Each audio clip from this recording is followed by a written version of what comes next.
งน้อยซ้ำเหนือเสี้ยวฝั่งลาว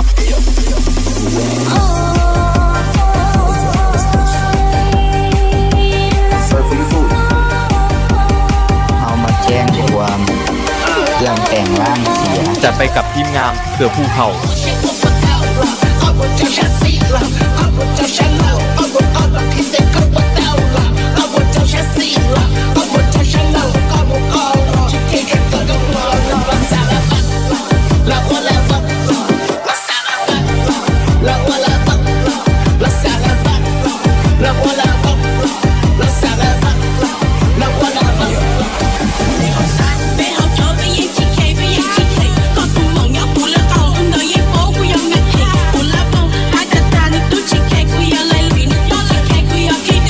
จัดไปกับทีมงานเสือภูเขา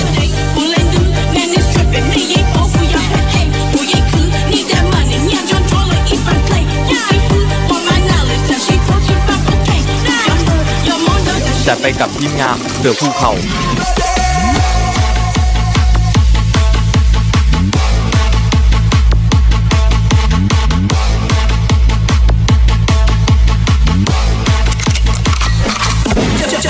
นักเลงน้อยซ้ำเหนือเสี้ยวฝั่งลาว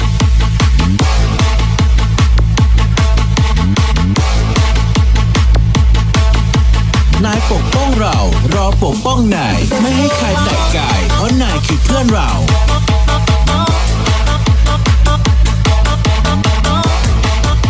จัดไปกับทีมงานเสือภูเขา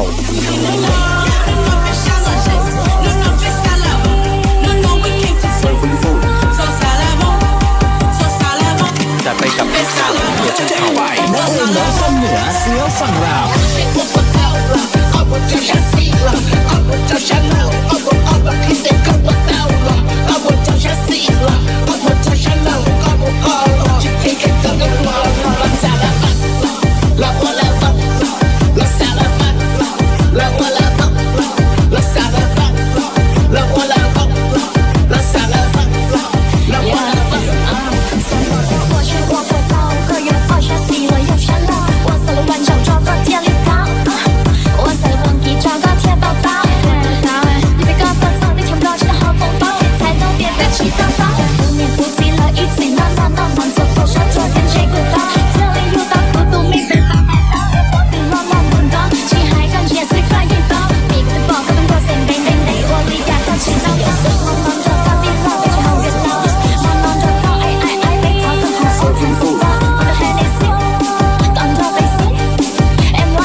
นายปกป้องเรารอปกป้องนายไม่ให้ใครแตะกายเพราะนายคือเพื่อนเรา